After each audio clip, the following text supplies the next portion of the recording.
आ जाओ, शुरू करते हैं। तो अभी तक हम लोगों ने दो इंपॉर्टेंट कॉन्सेप्ट देखे थे हमारे, राइट। एंड दो इंपॉर्टेंट कॉन्सेप्ट में पहला हमारा कॉन्सेप्ट था economic order quantity, that is EOQ. बराबर है। अभी ईओक्यू में हम लोगों ने क्या देखा था? ईओक्यू में हम लोगों ने देखा था कि एक ऑर्डर में हमें कितने यूनिट मंगवाने चाहिए। बराबर। सेम दूसरे कॉन्सेप्ट में भी हम लोगों ने क्या देखा था? क्वांटिटी से रिलेटेड लेवल्स, कि भाई रीऑर्डर क्या होता है, मैक्सिमम क्या होता है, मिनिमम क्या होता है, डेंजर क्या होता है, राइट। अभी हम लोग एक तीसरे टेक्निक की तरफ जा रहे हैं। टेक्निक का नाम है, बहुत simple technique, inventory turnover ratio. ठीक है। टेक्निक का नाम क्या है? Inventory turnover ratio. अभी इन्वेंट्री का मतलब क्या है? इन्वेंट्री मतलब स्टॉक, इसीलिए इसका दूसरा नाम स्टॉक टर्नओवर रेशियो भी है। अभी ये होता क्या है? स्टॉक टर्नओवर या इन्वेंट्री टर्नओवर होता क्या है, ये आपको क्या बताता? ठीक है। टर्नओवर, इस चीज का मीनिंग होता है रिप्लेसमेंट। ओके। कोई भी चीज का टर्नओवर अपन बोलते हैं ना, सेल्स का टर्नओवर, साल भर में मेरे पास कितना सेल हुआ।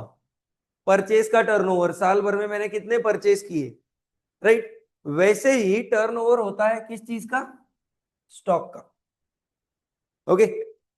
स्टॉक का टर्नओवर क्या होता है सर? स्टॉक गोडाउन से कितना प्रोडक्शन हाउस में गया, और कितना स्टॉक गोडाउन की जगह से प्रोडक्शन हाउस में जाके उसका फिनिश गुड बना। कितनी बार आप लोग स्टॉक को क्या कर रहे हो? रिप्लेस कर रहे हो। बार बार बार बार बार बार। कंपनी जब आती है, प्रोडक्शन चालू है चालू है चालू है, यहां से स्टॉक आ रहा है, प्रोडक्शन की तरफ जा रहा है, स्टॉक आ रहा है, प्रोडक्शन की तरफ जा रहा है, स्टॉक आ रहा है, प्रोडक्शन की तरफ जा रहा है। उनका बोलना यही है कि भाई इन्वेंटरी का रिप्लेसमेंट कितनी बार हो रहा है। टर्नओवर को मराठी में कहते हैं उलाढाल, राइट। तो कितनी बार स्टॉक आया, कितनी बार प्रोडक्शन में गया। ओके। तो ये जितने ज्यादा बार होगा, उतने लिए हमारे लिए, कंपनी के लिए बेटर है। बिकॉज जितना ज्यादा इन्वेंट्री मूव होगा, हमारे लिए ये माना जाएगा कि भाई हाँ प्रोडक्शन हो रहा है हो रहा है हो रहा है हो रहा है, और उसी से हमारा सेल बढ़ रहा है बढ़ रहा है बढ़ रहा है बढ़ रहा है। तो inventory turnover is always recorded in two parts. One is times. Times मतलब कितने बार आप लोगों ने साल भर में इन्वेंट्री को मूव किया। ठीक है। मतलब स्टॉक खत्म हुआ, फिर से रिप्लेस किया, स्टॉक खत्म हुआ, फिर से रिप्लेस किया, स्टॉक खत्म हुआ, फिर से रिप्लेस किया। ऐसे साल भर में कितनी बार हुआ? The movement of the inventory कितने दिन बाद हुआ हुआ हुआ हुआ, दैट इज टाइम्स। ये चीज डेज और मंथ में भी हो सकती है सर। आप कितने दिन बाद इन्वेंट्री का स्टॉक क्या करते हो? रिप्लेस करते हो, रिप्लेनिश करते हो। ओके। या फिर कितने महीने बाद ये चीज होती है। जैसे फॉर एग्जांपल, मेरा यहां पे आंसर आया समझो 3 टाइम्स। कितना? 3 टाइम्स। मेरा आंसर आ गया 3 टाइम्स, मतलब मैं साल भर में 3 बार स्टॉक को रिप्लेस करता हूं। ओके। तो अगर मैंने पूछा कि एक बार रिप्लेस करने के बाद दूसरा रिप्लेसमेंट कब आएगा, तो आप क्या करोगे? मंथ में है तो 12 मंथ डिवाइडेड बाय 3 टाइम्स, तो 4 मंथ्स आपका आंसर आ जाएगा। हर 4 महीने बाद मैं स्टॉक को क्या करता हूं? रिप्लेस करता हूं, रिप्लेस करता हूं, रिप्लेस करता हूं, खत्म। और अगर डेज में पूछा आपको, तो आप क्या बोलेंगे? सर 365 डिवाइडेड बाय 3, 3 1 जा 3, 3 2 जा 6, 3 1 जा 3, 121 पॉइंट कुछ तो भी आ रहा है। मतलब हर 121 दिन बाद हम लोग उसे क्या करते हैं, स्टॉक को रिप्लेस करते हैं। और लॉजिकली सोचिए ना, 121 दिन मतलब कितना, 4 महीना, 4 महीने में कितने दिन होते हैं, 120 या 31 पकड़े तो 121 22, वही तो आंसर आ रहा है मेरा इधर भी। तो इन्वेंट्री टर्नओवर का मतलब क्या होता है, इन्वेंट्री का आना, इन्वेंट्री का जाना, रिप्लेस करना। जितनी बार आप लोग इन्वेंट्री को रिप्लेस करोगे वो आपको बताना है कितनी बार आप रिप्लेस कर रहे हो। ओके, तो वो रिप्लेसमेंट क्या है सिंपली हमारे लिए, sir replacement is nothing but a turnover. एक जगह से इन्वेंट्री दूसरी जगह पे प्रोडक्शन हाउस में कितनी बार जा रहा है, जा रहा है, जा रहा है, जा रहा है। कॉन्सेप्ट क्लियर हो गई, राइट एवरीवन। अभी सर ये इन्वेंट्री टर्नओवर का कोई फॉर्मूला है क्या, बिल्कुल है। फॉर्मूला क्या है देखो, inventory turnover is equal to, formula देखिए, कॉस्ट ऑफ गुड्स सोल्ड, इसे शॉर्ट फॉर्म में क्या कहते हैं, COGS, cost of good sold upon average stock, COGS upon average stock. अभी ये दोनों चीजें कैसे आती हैं सब लोगों को मालूम है। COGS कैसे आता है सर, COGS हम लोगों ने हमारे कहाँ देखा था, हम लोगों ने जब हमारा कॉस्ट शीट देखा था ना सर, तो सारी चीजें जब अपन जोड़ते जोड़ते जोड़ते जोड़ते नीचे आते थे, तब मेरा COGS मुझे मिलता था। और ये निकालने का एक फॉर्मूला भी हमने देखा था, क्या है formula, opening stock plus purchases minus closing stock. ये फॉर्मूला देखा था हमने, yes, opening stock plus purchases minus closing stock, simple. या फिर एक और फॉर्मूला बनता है sir, sales minus gross profit, ये भी एक फॉर्मूला बनता है, सेल्स माइनस ग्रॉस प्रॉफिट। अभी ये फॉर्मूला अगर आप लोगों को समझना है तो देखो, ये ट्रेडिंग अकाउंट है, to opening stock, to purchases by sales by closing stock to gross profit, बरोबर। तो अगर मैं आपको बोलूं इन दोनों को, ये सेम साइड के हैं तो क्या करेंगे, जोड़ देंगे सर। तो ओपनिंग में परचेज जोड़ो, ये क्लोजिंग स्टॉक अदर साइड है, यहां जाएगा, if we change the side क्या होगा, माइनस, इसीलिए क्लोजिंग स्टॉक यहां आ गया तो माइनस हो गया। तो हमारा ये फॉर्मूला बना पहला, opening plus purchase minus closing, simple.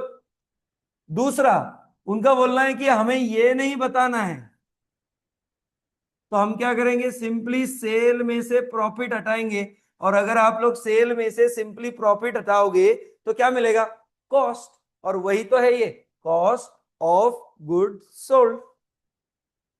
Logic के साथ समझिए भाई, सिंपल चीज है, sales minus profit is cost, और कॉस्ट डायरेक्ट निकालनी है तो सारे खर्चों को जोड़ो, ओपनिंग में जो आया वो ले लो, आपने साल भर में जो लिया वो ले लो, क्लोजिंग स्टॉक को माइनस करो। अभी माइनस क्यों करना है, ये मेरे साल का खर्चा है ही नहीं, ये तो मेरे साल में क्लोजिंग है, अगले साल में ओपनिंग बनेगा तो ये अगले साल का खर्चा बन जाएगा। ये जो ओपनिंग है ये पिछले साल का क्लोजिंग होगा, ये मेरे साल में आके खर्चा बना। Getting a fair idea, yes. तो ये यहां पे उन्होंने बोला है COGS के लिए। अभी दूसरा, एवरेज स्टॉक। एवरेज स्टॉक, कोई भी चीज का एवरेज करना है तो क्या करेंगे, opening stock plus closing stock divided by 2। क्या करेंगे, opening stock plus closing stock divided by 2, simple simple आप लोगों का फॉर्मूला बन जाएगा। तो सिंपली सर इन्वेंट्री टर्नओवर का फॉर्मूला है COGS upon average stock.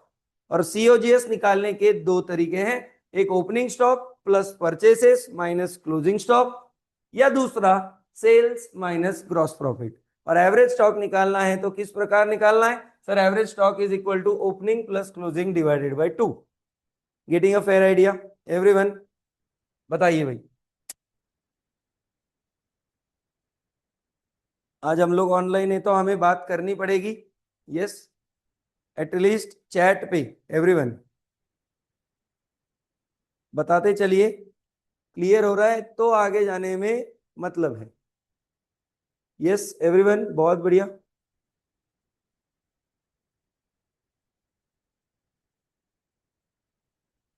Very good.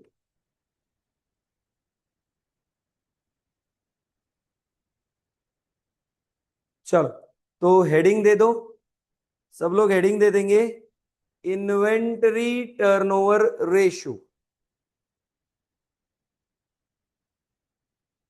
Inventory turnover ratio.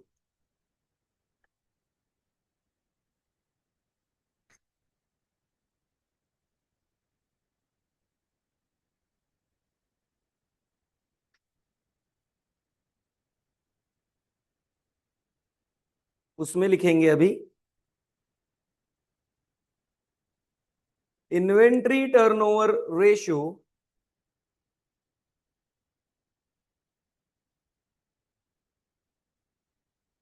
Inventory turnover ratio indicate the number of replacements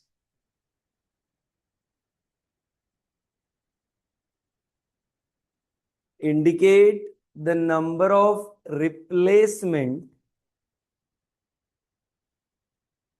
bracket में turnover cycle,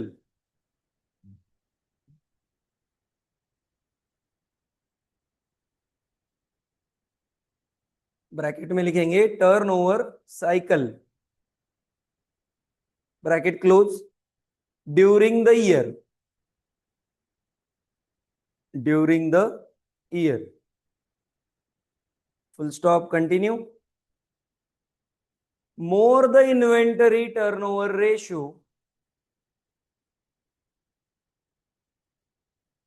more the inventory turnover ratio, better is the sales of the company.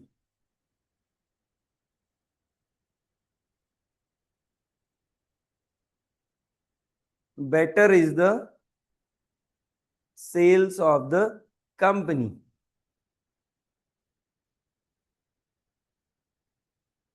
नीचे formula लिख देंगे। कौन सा वाला formula लिखेंगे?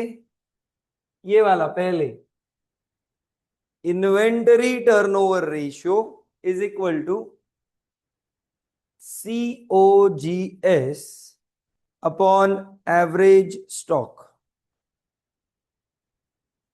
Inventory turnover ratio is equal to COGS upon average stock.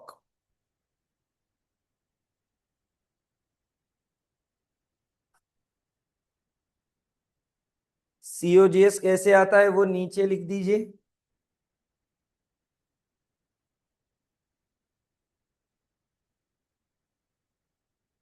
Opening stock plus purchases minus closing stock.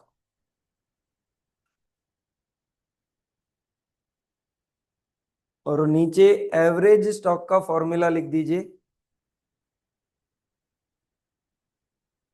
Opening plus closing divided by 2।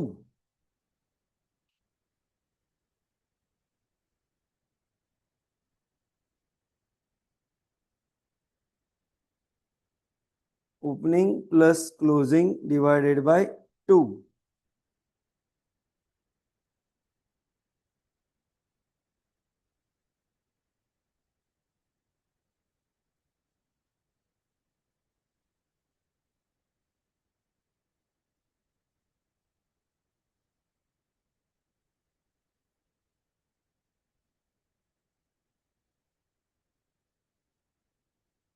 Okay,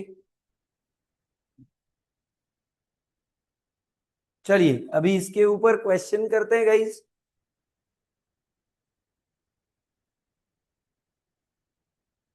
मुझे बताइए, क्या ये 12 नंबर आप लोग कर सकते हो क्या? पढ़ो।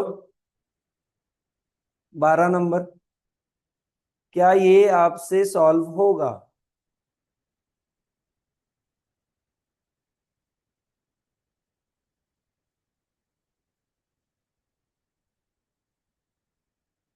बिल्कुल होने जैसा है गाइस। मटेरियल टर्नओवर रेशियो निकालना है। Decide which material is fast moving. कौन सा मटेरियल फास्ट मूविंग है ये आपको बताना है। तो जिसका टर्नओवर ज्यादा वो मटेरियल फास्ट मूविंग, बरोबर। तो दो टाइप के मटेरियल हैं, मटेरियल ए और मटेरियल बी। ओपनिंग है, परचेस है, क्लोजिंग है, इन तीनों से क्या निकलेगा? सीओजीएस। सर, ओपनिंग और क्लोजिंग से क्या निकलेगा? Average stock. तो सर दोनों से आपके आंसर आ सकते हैं। चलिए ट्राई करिए फटाफट। एमसीक्यू टाइप छोटा सा नन्ना सा क्वेश्चन है, फटाफट ट्राई करो, मुझे आंसर चाहिए। फिर मैं करूंगा लगे तो। फटाफट एवरीवन। देखिए बहुत ज्यादा सिंपल है ये।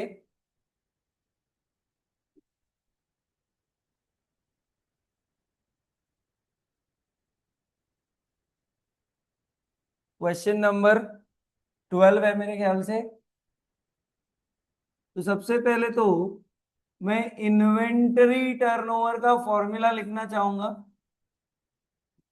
Is equal to COGS upon average stock. और सीओजीएस कैसे निकलेगा? Opening stock plus purchases minus closing stock. Okay, तो मटेरियल ए के लिए अगर मैं चेक करूं तो ओपनिंग स्टॉक मेरे ख्याल से 1400 है, बरोबर। परचेसेस अगर मैं चेक करूं तो 2300 है, एंड क्लोजिंग स्टॉक अगर मैं चेक करूं तो 1000 है। तो ए का सीओजीएस आ रहा है 2700।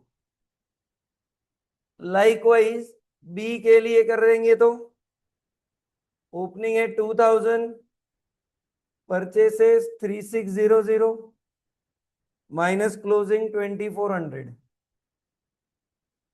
तो 3200 ऐसा आ रहा है सर। ये आ गया सीओजीएस, ये है मेरा न्यूमरेटर दोनों का, ए का और बी का। 2700, 3200। अभी डिनोमिनेटर के लिए क्या निकालना है? Average stock. कैसे आएगा? Opening stock plus closing stock divide by 2। चलिए ए के लिए अगर देखें, ये ओपनिंग ये closing, 1400 plus 1000 divided by 2, 1200। B 2000 और 2400।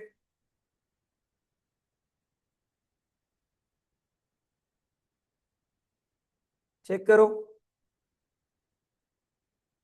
2200। दोनों के एवरेज स्टॉक आ गए। इधर 1200 से डिवाइड करो, इधर 2200 से डिवाइड करो। पहले का आंसर आ रहा है 2.25 टाइम्स में आता है ये आंसर। ये टाइम्स लिखना बहुत जरूरी है हमारे लिए एवरीवन। ओके, और ये आ रहा है 1.4545 टाइम्स। चेक करो। तो आप मुझे बताइए कौन सा मटेरियल फास्ट मूविंग है everyone. Which material is fast moving? Material A is fast moving because उसका इन्वेंट्री टर्नओवर ज्यादा है। तो नीचे लिखना है आपको ऐसे ही, लास्ट लाइन में क्या लिखेंगे? Material A is fast moving. Check करो, समझ में आ रहा है क्या? बताइए।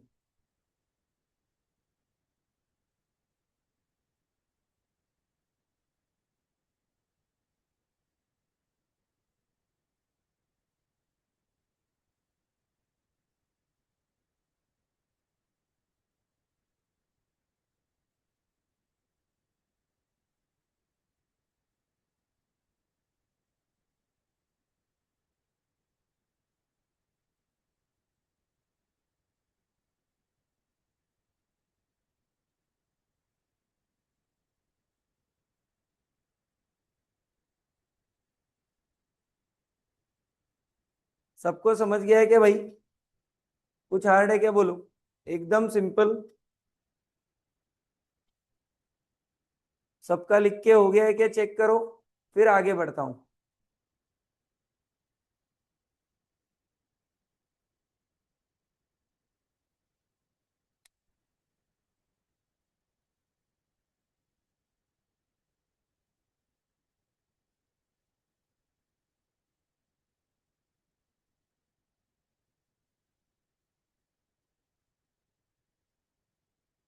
चलो बढ़िया। अगर डन है तो चलिए आगे बढ़ते हैं फिर। यस।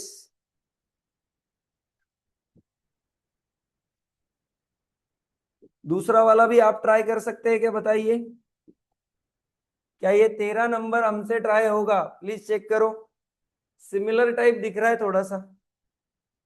ट्राई करो। होएगा क्या? बताओ। आराम से होएगा।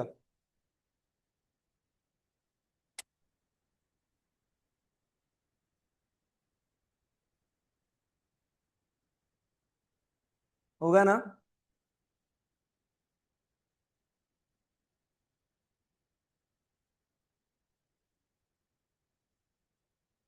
Try everyone. आंसर आने के बाद बताना है।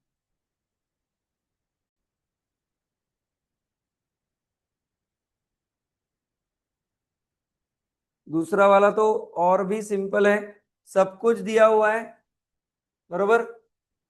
तो तीन है बस मटेरियल, एक की जगह, दो की जगह। सेम करेंगे सर। Question number 13। अभी पहले क्या करता हूँ, सीओजीएस निकाल लेता हूँ। Formula, opening stock plus purchases minus closing stock. तो ए का ओपनिंग स्टॉक देखो 700 प्लस परचेसेस 11,500 माइनस क्लोजिंग 200। तो आंसर आ रहा है 12,000। बी, ओपनिंग 200, परचेस 11,000, क्लोजिंग 1,200, तो 10,000। सी, 1,000 प्लस 1,800 माइनस 1,200, 1,600। तीनों के सीओजीएस मैंने निकाल दिए। अभी मैं तीनों के एवरेज स्टॉक निकालता हूं। Formula, opening stock plus closing stock divided by 2। तो A is equal to 700 plus 200 divided by 2, 450। B is equal to 200 plus 1,200 divided by 2, 700। C is equal to 1,000 plus 1,200 divided by 2, 1,100। ये average stock आ गए तीनों के। अभी formula में value डालेंगे। Inventory turnover is equal to COGS upon average stock. तो A का COGS है 12,000, एवरेज स्टॉक है 450, तो आंसर आ रहा है 26.67 टाइम्स। बी 10,000 अपॉन 700, तो आंसर आ रहा है 14.28 टाइम्स। और COGS है 1600 अपॉन 1100, तो आंसर आ रहा है 1.45 टाइम्स। तो which material is fast moving? Again answer is material A is fast moving. Check कर लो, क्या यही आपके आंसर से? क्या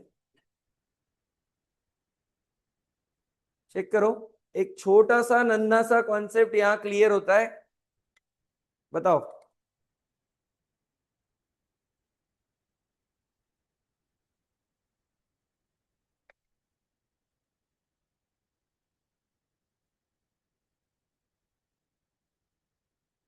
बहुत बढ़िया।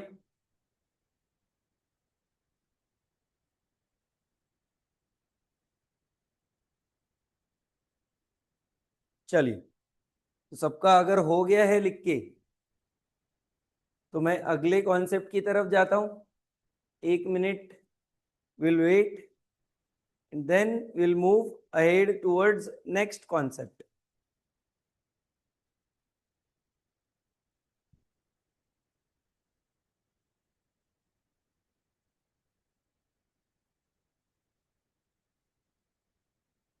ये आपकी तीसरी टेक्निक थी इन्वेंटरी मैनेजमेंट की। ठीक है, ये एमसीक्यू का क्वेश्चन है। आपको एमसीक्यू में पूछा जाएगा what is inventory turnover ratio, तो वो निकालो। आपको पूछेंगे विच मटेरियल इज फास्ट मूविंग, तभी तभी भी आपको वही निकालना है। ठीक है ना? तो सिंपली फॉर्मूला बेस है। हमारी फॉर्मूला की बुक में ये एक फॉर्मूला ऐड हो जाना चाहिए आज के आज। ओके एवरीवन, चलो। तो अभी एक बहुत इंपॉर्टेंट और मस्त कॉन्सेप्ट की तरफ जाते हैं। कॉन्सेप्ट का नाम है stores ledger.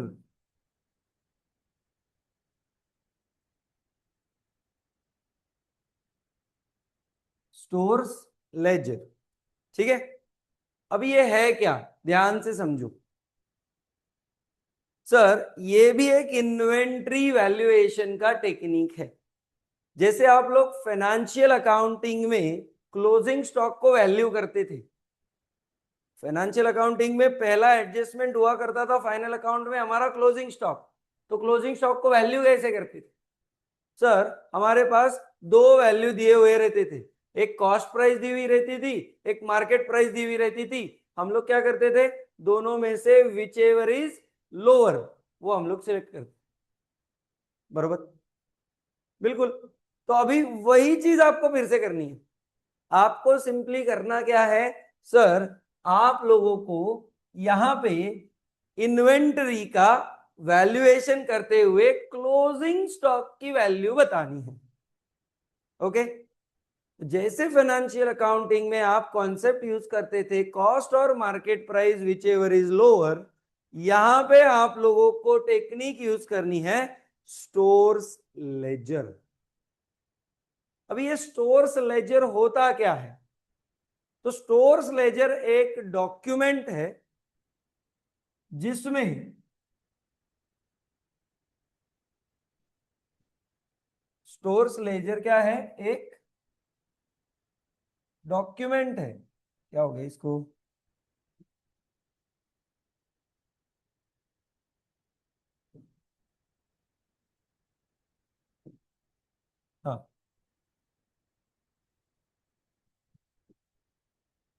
Sir stores ledger क्या है मेरे लिए? एक one type of document, okay, that document contains two things, one is quantity and one is value. MCQ में आएगा आपको। Stores ledger is one type of document that contains dash and dash.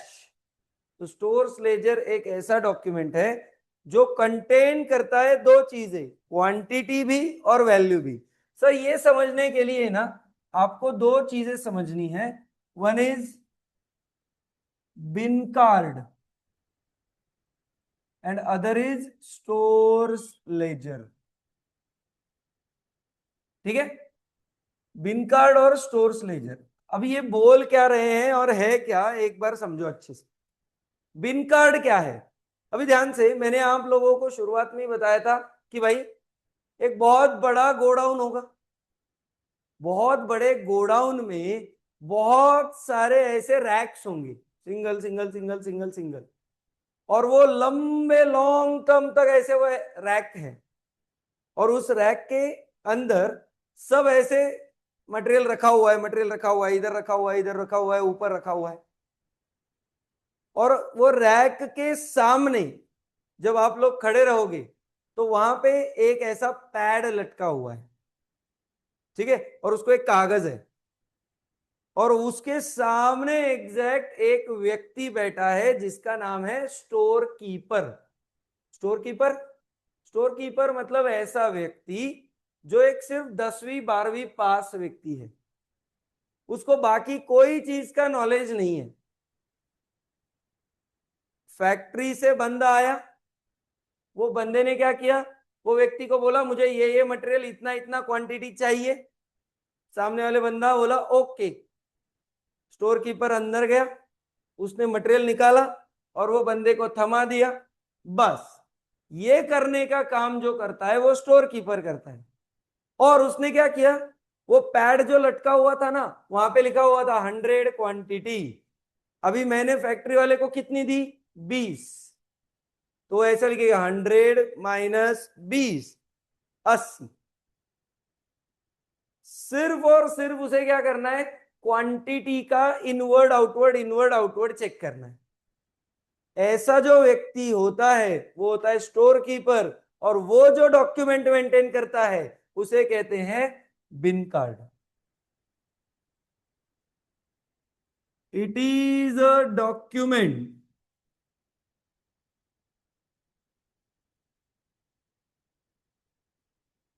which is maintained by store keeper. Okay, ये कौन maintain करेगा, store keeper. It record only quantity. ये एक ऐसा document है जिसमें सिर्फ सिर्फ सिर्फ क्वांटिटी रिकॉर्ड होगी। सर वैल्यू रिकॉर्ड करने के लिए उस व्यक्ति को उतना नॉलेजेबल भी तो चाहिए, इसीलिए स्टोर कीपर जो मेंटेन करता है वो एक पैड और पेन और पेपर, बस उसका उतना ही काम है। यहाँ पे क्या होगा, ऐसा एक डॉक्यूमेंट होगा, वहां पे उसका मेन क्वांटिटी लिखा होगा ऐसा 100 क्वांटिटी, ठीक है। उसका काम क्या है,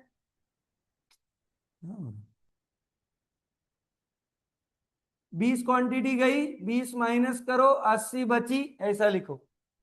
फिर आगे चल के और 10 गई, माइनस करो 70, ऐसे लिखो।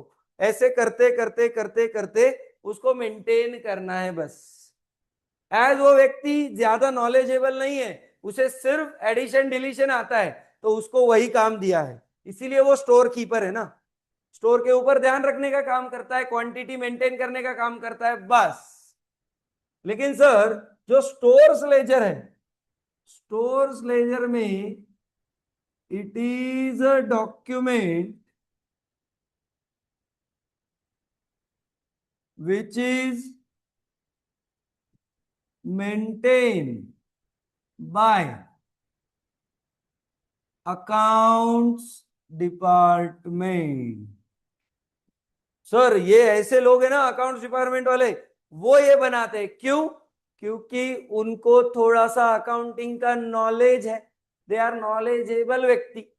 और अगर नॉलेजेबल व्यक्ति ये चीज बनाएगा तो जाहिर सी बात है वो सिर्फ क्वांटिटी थोड़ी रिकॉर्ड करेगा, वो क्या बोलेगा, सर क्वांटिटी भी आ रही है और कितने का एक है वो भी तो आ रहा है, तो मैं क्या बोलूंगा, इट रिकॉर्ड्स ओनली, ओनली नहीं, इट रिकॉर्ड्स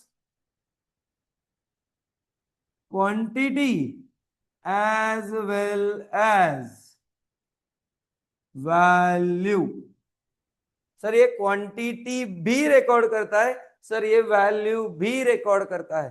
तो आपको एमसीक्यू इस प्रकार भी आ सकता है, dash record only quantity and dash record quantity as well as value. तो आप लोगों को समझना है कि भाई जब बिन कार्ड के बारे में बात करेंगे तो सिर्फ क्वांटिटी के बारे में बात होगी, एंड स्टोर्स लेजर के बारे में जब बात होगी तो वो क्या होगा sir, it is quantity as well as value. जब कभी भी इधर क्वांटिटी और वैल्यू दोनों का बात हो रहा है तो जाहिर सी बात है मेरा जो क्लोजिंग स्टॉक है वो क्वांटिटी में भी निकलेगा और वैल्यू में भी निकलेगा। तो sir valuation of closing stock in quantity only, closing stock का वैल्यूएशन कैसे होगा बिन कार्ड में, ओनली क्वांटिटी, बट यहां वैसा नहीं है sir, valuation of closing stock in quantity as well as value।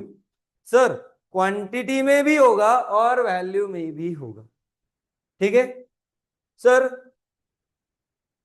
यहां पे इसको वैल्यू करने के कोई अलग अलग मेथड्स नहीं है सर, बिन कार्ड को वैल्यू करने के कोई अलग अलग मेथड नहीं है, बट स्टोर्स लेजर को वैल्यू करने के लिए अलग अलग मेथड्स है।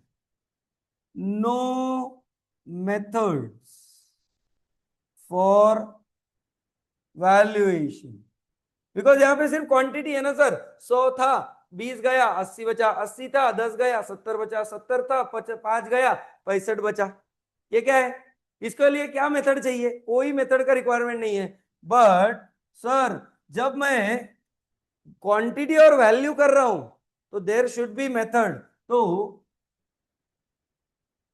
There are some methods like FIFO, first in first out, LIFO, last in first out,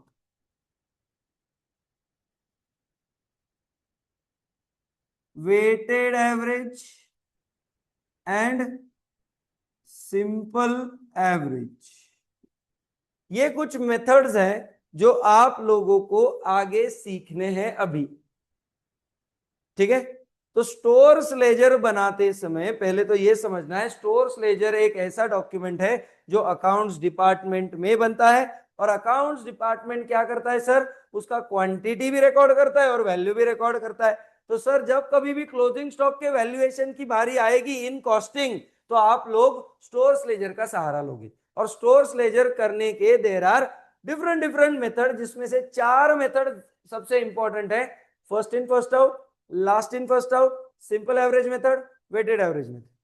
okay clear है एवरीवन? यस सर, ये छोड़ के और भी मेथड्स है क्या? बहुत सारे हैं, रिप्लेसमेंट मेथड है, बेस स्टॉक मेथड है, उसके बाद आपका highest in first out method है, बहुत सारे अलग अलग मेथड है, बट ये 4 मेथड सबसे ज्यादा प्रचलित है, इसीलिए हम लोग इसके ऊपर ज्यादा फोकस करते हैं।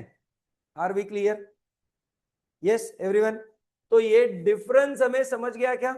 कभी कभार एक आधा 8 नंबर जो क्वेश्चन है आपका, क्वेश्चन नंबर 8 जिसमें ए बी सी 3 बीट आते हैं, तो 3 में से एक आधे बिट में आपको difference between bin card and stores ledger 4 mark के लिए पूछा जा सकता है।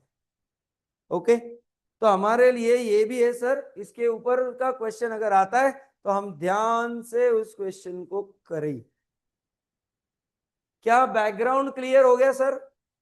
स्टोर्स लेजर एक डॉक्यूमेंट बनाने का पार्ट है जिसमें आप लोगों को क्वांटिटी और वैल्यू दोनों रिकॉर्ड करना है। ओके, अभी उनका बोलना यही है कि सर इसको लिखे कैसे, इसका रिकॉर्ड कैसे करना।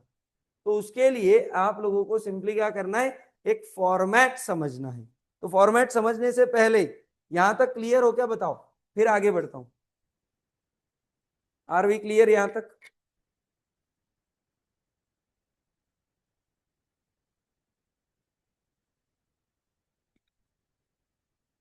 वेरी गुड, बढ़िया। चलिए फिर तो आगे बढ़ता हूं। सर अभी इसका फॉर्मेट किस प्रकार है, तो ऐसा हेडिंग आएगा, सी,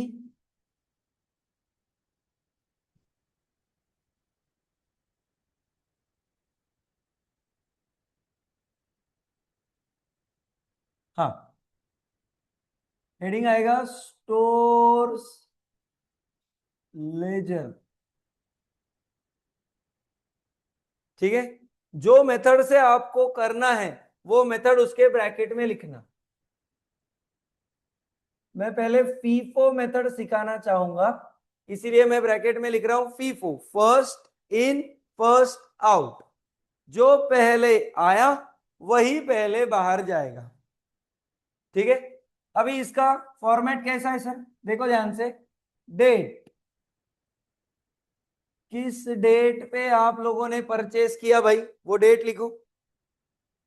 रिसीट, रिसिप्ट देखो, उसमें 3 column, quantity, price, amount. Issue,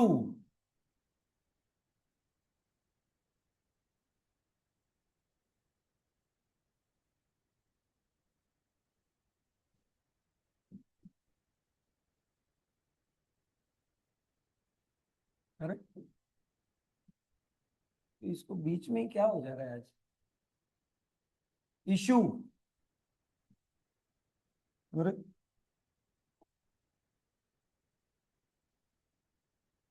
issue में भी क्वांटिटी, प्राइस और अमाउंट, एंड तीसरा कॉलम होता है बैलेंस। ओके,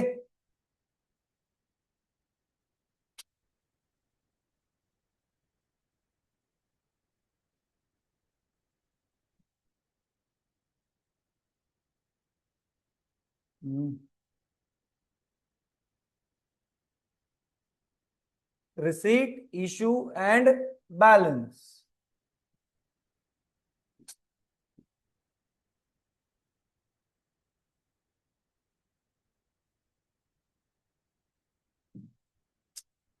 एक ही मिनट है, इसको एक बार चेक करता हूं मैं, एक ही मिनट।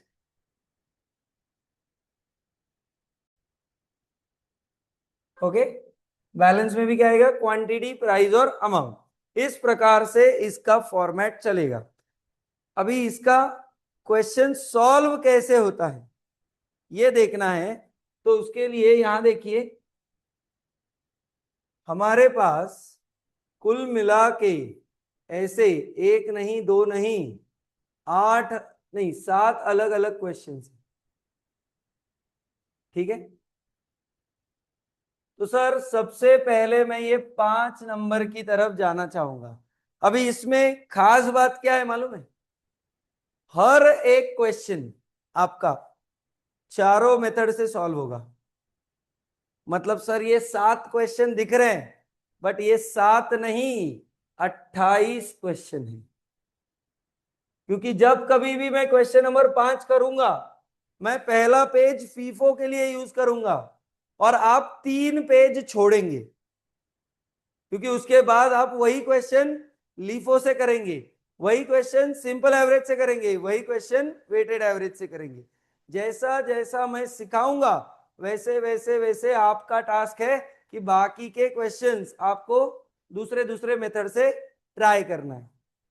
मतलब मैंने अभी क्वेश्चन नंबर 5 सिखा रहा हूं, पहले फीफो बताऊंगा, फिर उसके बाद यही क्वेश्चन आपको भी लिफो से करना है जब मैं लिफो सिखा दूंगा, फिर यही क्वेश्चन आपको भी वेटेड एवरेज से करना है, और यही क्वेश्चन आपको सिंपल एवरेज से भी करना है। ठीक है, तो टोटल कोई भी क्वेश्चन होने के बाद मिनिमम जितनी जगह फीफो को लगी उतनी ही जगह लीफो, सिंपल और वेटेड को छोड़नी है। Getting a fair idea? Yes. चलो तो एक बार पढ़ते हैं। From the following transaction, prepare separately the store's ledger account using the following pricing method. Okay? पहला क्या है? फीफो और दूसरा है लीफो। तो पहले मैं आप लोगों को सिखाऊंगा फर्स्ट इन फर्स्ट आउट कैसे होता है, ध्यान से। तो सबसे पहले डेट को भाव देने का, जब तक डेट को भाव नहीं देंगे तब तक दिक्कत होएगी। डेट हमेशा लाइन से आनी चाहिए, ठीक है? क्रोनोलॉजी समझिए भाई, जिस क्रोनोलॉजी में आप लोग काम कर रहे हैं वही क्रोनोलॉजी से नीचे नीचे नीचे नीचे नीचे नीचे जाना है। ठीक है, देखो 1 जनवरी, सर क्या दिया है? ओपनिंग बैलेंस है 100 यूनिट्स एट द रेट 5। ठीक है, क्या है ये ओपनिंग बैलेंस? सर डेट लिखूंगा 1 जनवरी, ये बैलेंस है तो ना ये रिसीट है ना ये इशू है, ये बैलेंस है सर। ये बचा हुआ बैलेंस था मे भी पिछले साल, पिछले मंथ जो अपने साल में कैरी फॉरवर्ड हुआ। कितना क्वांटिटी? 100 यूनिट्स। क्या प्राइस? 5। तो अमाउंट क्या हुई? 500। मैंने क्या किया, समझ में आया क्या? सिंपली मैंने जितना बैलेंस था वो बैलेंस में लिख दिया। अभी हर डेट के बाद एक लाइन छोड़ना है, कंपलसरी, गरीब कार्यक्रम करने के नहीं। ठीक है, ये एक डेट हो गई, इसके बाद तुरंत एक लाइन छोड़ो, फिर अगली डेट, फिर तुरंत एक लाइन छोड़ो, अगली डेट। लाइन छोड़ना इज अनिवार्य। क्लियर? तो 1 जनवरी को क्या हुआ सर? 100 क्वांटिटी मेरे पास थी जिसका वैल्यू था 5 रुपए, तो वैल्यू हो गई 500। ठीक है सर, अगली डेट 5 जनवरी, क्या हो रहा है? Received 500 units at the rate 6। चलिए सर 5 जनवरी को क्या हो रहा है? 500 यूनिट्स रिसीव्ड हो रहे हैं, रिसीव्ड हो रहे मतलब receipt at the rate 6, amount हो गई 3000। कुछ इशू है नहीं, बरोबर? अभी बैलेंस लिखते समय कैसे लिखना? ये 100 क्वांटिटी है जिसका रेट 5 है, ये 500 क्वांटिटी है जिसका रेट 6 है, दोनों को साथ में जोड़ नहीं सकता फीफो मेथड में। तो मुझे क्या करना है? ये जो 100 था एज इट इज लिखो भाई, 100 5 500, और ये एक नया आया 500 6 3000। मैंने क्या किया समझा क्या? प्लीज बोलो भाई, प्लीज देखो और प्लीज बोलो, बोलते रहो कंटिन्यू। बताइए भाई, क्या ये मैंने बराबर किया?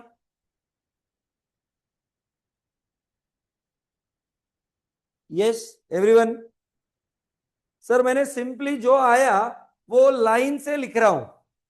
अभी इसके बाद अगर कोई रिसिप्ट होता है तो इसके नीचे लिख दूंगा, बरोबर? इसके नीचे लिख दूंगा मैं, अगर कोई और रिसीट आता है तो। बिल्कुल सही। चलिए नेक्स्ट देखिए वो क्या बोल रहे हैं। सर 20 जनवरी को क्या हो रहा है? ध्यान से देखिएगा, 300 इशू हो रहे हैं। सर इशू का तो रेट नहीं दिया, इशू का रेट ही नहीं दिया। सर इशू का रेट इसलिए नहीं दिया क्योंकि आपको इन दोनों में से उसको इशू करना है। तो इशू कितने करने हैं? 300। 20 जनवरी, ध्यान से समझिएगा, अभी डेट आ रही है 20 जनवरी। उस दिन पे कोई रिसीट नहीं है सर, लेकिन इशू है। कितना इशू करना है? 300। तो मुझे बताइए 300 देने के लिए we are using first in first out, जो पहले आया वो पहले जाएगा। तो पहले कौन आया था? 100 आया था, तो 100, 5, 500, ये पहले दे दिया। मुझे देने थे टोटल 300, उसमें से मैंने दे दिए 100, बचे कितने? 200। सर तो 200 क्या ये 500 में से मैं दे सकता हूं? बिल्कुल दे दीजिए सर। 500 में से 200 दिए, क्या रेट है उसका? 6 रुपए, तो ये हो गया 1200।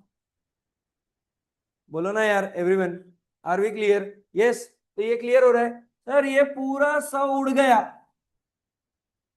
बरोबर। ये 500 में से 200 गए, बचे 300 एट द रेट 6, 1800। बताओ भाई, ये तीसरा डेट समझा क्या एवरीवन? फास्ट चेक करो।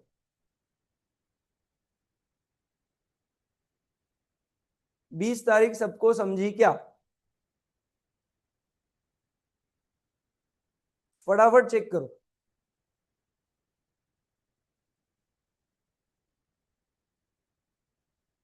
बिल्कुल सही, good.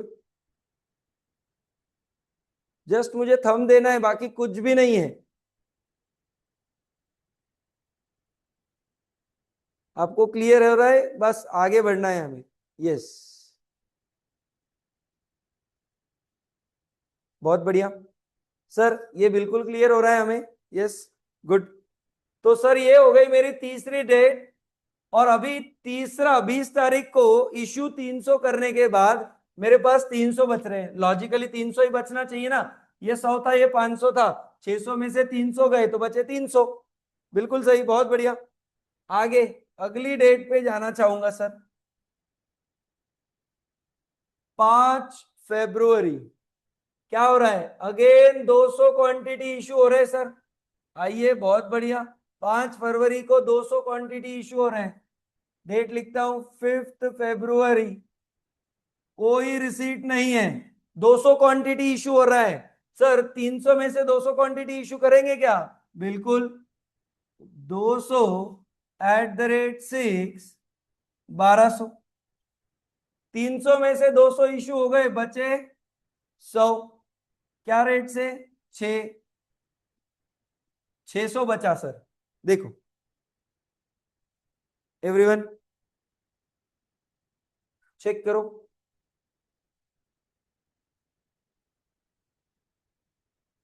Are we clear?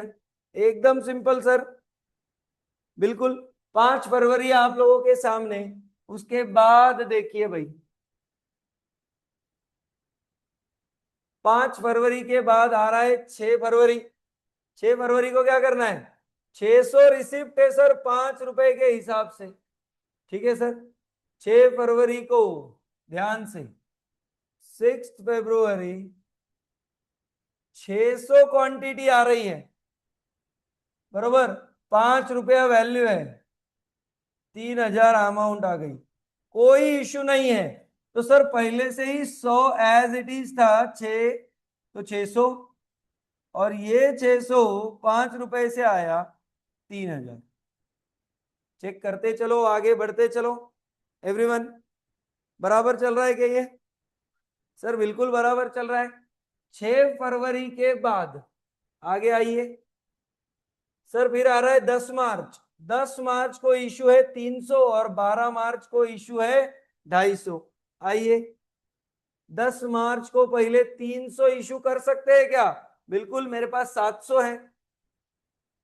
10 March issue करना है सर 300, तो पहले जाएगा 100 at the rate 6, 600।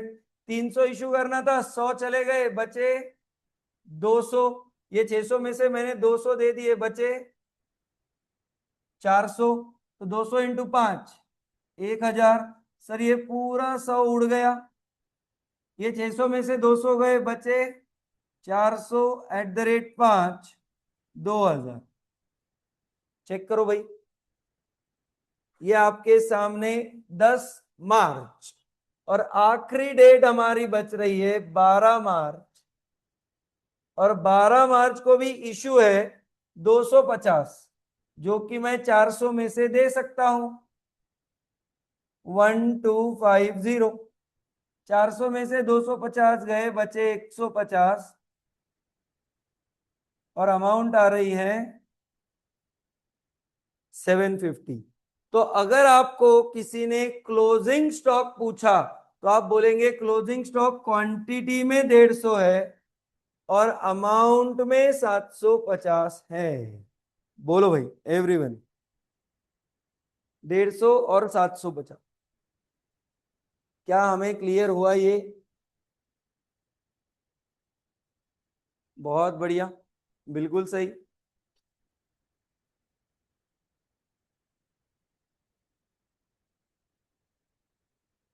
Very good. Yes sir, बहुत बढ़िया। तो ये क्लियर हुआ हमें। This is your first in first out method. जो जो चीजें पहले आ रही है उसको पहले इशू करो, बाकी का बाद में इशू होगा। जैसे क्रोनोलॉजी में चीजें रिसिप्ट होंगी वैसे ही क्रोनोलॉजी में इशू होंगी। बस समझ में आया? चलिए फटाफट इसे लिख दीजिए, फिर आगे जाते हैं। चलो फास्ट।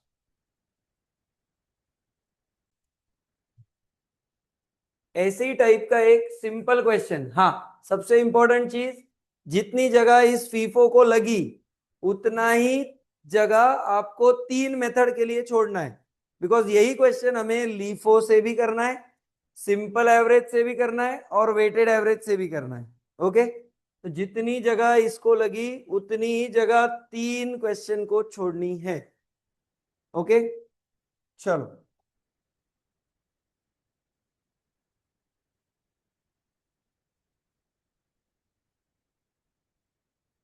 यस, क्या ये 6 नंबर आप लोग मुझे करके बता सकते हो क्या? पढ़ो और पहले रिप्लाई करो यस और नो। ये आपसे होएगा क्या?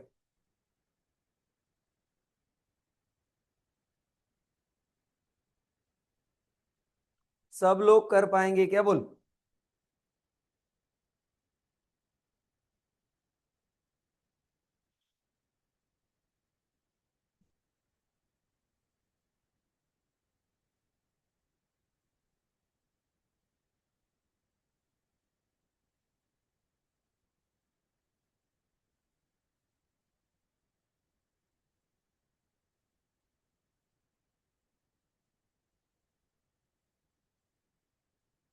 जम सकता है।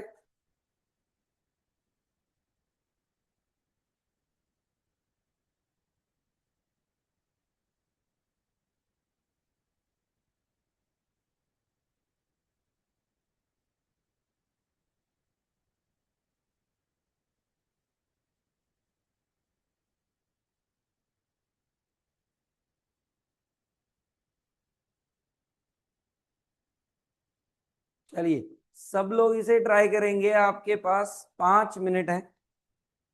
लेट्स सी, देन हम लोग आगे बढ़ेंगे। मैं ट्राई करूंगा, फिर देखते हैं कितने लोगों का क्लोजिंग स्टॉक आता है। चलिए फटाफट सब लोग ट्राई करेंगे, क्लोजिंग स्टॉक बताएंगे फास्ट।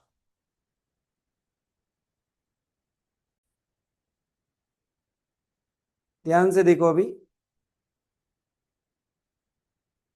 सी, मैंने आपको क्या बोला था? डेट को भाव देना है आपको, राइट?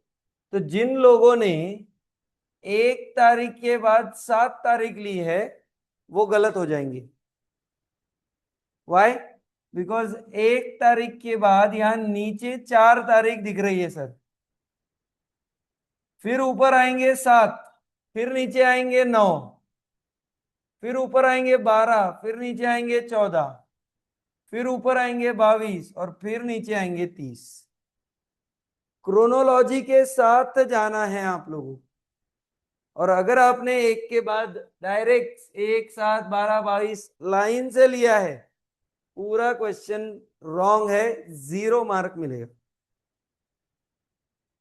ठीक है सर, अभी एक एक समझते हैं। देखो question, again heading stores ledger FIFO method, बरोबर। डेट, रिसीट, क्वांटिटी, प्राइस और अमाउंट,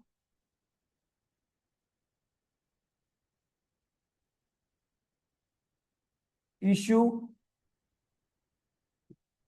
क्वांटिटी, प्राइस और अमाउंट, बैलेंस, क्वांटिटी, प्राइस और अमाउंट। चलो, तो उस हिसाब से एक एक चीज को आगे बढ़ाते हैं। सबसे पहला डेट है 1 जनवरी। ओपनिंग स्टॉक है 80 यूनिट्स। तो 1 जनवरी को स्टॉक है ना सर, तो ना रिसीट ना इशू, 80 @ 1, 80, बिल्कुल सही सर, 80 @ 1, ये मेरा स्टॉक आ गया। उसके बाद 1 तारीख के बाद नीचे जाना है आपको 4 तारीख की तरफ। 4 तारीख को क्या हो रहा है? इश्यू हो रहा है 60, 4 जनवरी, ना रिसीट है, इश्यू हो रहा है 60 यूनिट। 80 में से 60 दे पाऊंगा क्या? बिल्कुल दे पाऊंगा। रेट है 1, 60 अमाउंट आएगा। यहां से बचा 20, एक और 20। क्या ये बराबर कर रहा हूं? चेक करते चलिए। ओके, एक के बाद 4 तारीख आ रही है सर, 4 के बाद आ रही है 7 तारीख। 40 यूनिट रिसीव्ड है @1.1, डेट है 7। आ जाओ, 40 यूनिट @1.1, 40 इंटू 1.1, 44। कोई इशू नहीं है। बैलेंस पहले का 20 @1, 20, और फिर आया 40 @1.1, 44। देखो, 7 तारीख तक आप लोग मेरे साथ है क्या? देखो, 7 के बाद तारीख आ रही है 9। 9 को इश्यू हो रहा है 40 यूनिट, 9 जनवरी। 40 यूनिट देना है। We are using first in first out, तो पहले 20 देंगे 1 से, और फिर 20 देंगे 1.1 से। 20 इंटू 1.1, 22। ये पूरा 20 चला गया, ये 40 में से 20 गया, बचे 20, 1.1, 22। चेक करो, अगर मैं कहीं गलत हूं तो मुझे बताइएगा। 9 तारीख के बाद तारीख आ रही है 12 तारीख। 60 यूनिट रिसीव्ड हो रहे हैं @1.2। 12 तारीख, 60 यूनिट @1.2, 72। पहले के 20 एज इट इज, और 60 आ रहे 1.2। ये हो गई 12 तारीख आपके सामने। 12 तारीख के बाद क्या हो रहा है चेक करो सर। 12 तारीख के बाद आ रही है 14 तारीख। 14 तारीख को है इशू 40, 14 जन। 40 यूनिट इशू करने हैं, तो पहले देंगे 20, 1.1, 22, और 20, 1.2, 24। 20 इंटू 1.2, बिल्कुल। ये पूरे 20 खत्म हो गए। ये 60 में से 20 गए, बचे 40, 1.2, 48। चेक करो, 14 तारीख तक आप लोग मेरे साथ है क्या? चेक करो। सर 14 तारीख के बाद 22 तारीख आ रही है, 72 यूनिट्स रिसीव्ड हो रहे हैं, 1.25। 22 कितने यूनिट्स है? 72 है क्या? 72 1.25। Sir 72 into 1.25 90। पहले के 40 1.2 48, और दूसरे 72 1.25 90, और आखिरी 30 तारीख बची है। 30 तारीख को इशू है 80। सर 30 जनवरी इशू हो रहा है 80।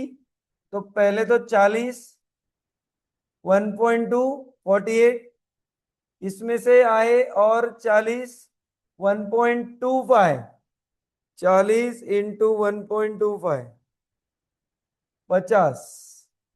ये पूरे 40 उड़ गए, इसमें से 40 बचे 32 1.25 40।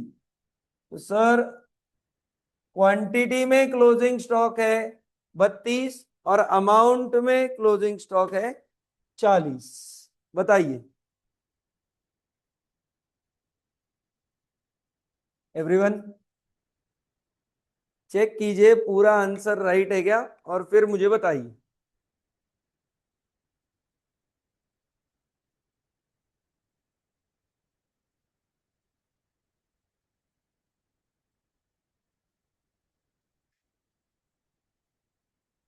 बहुत बढ़िया यार गाइस, बिल्कुल सही।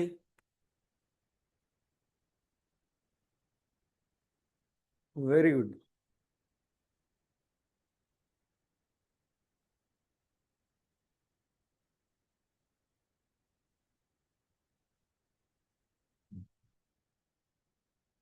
तो क्या हमें first in first out method clear हो रही है? फीफो।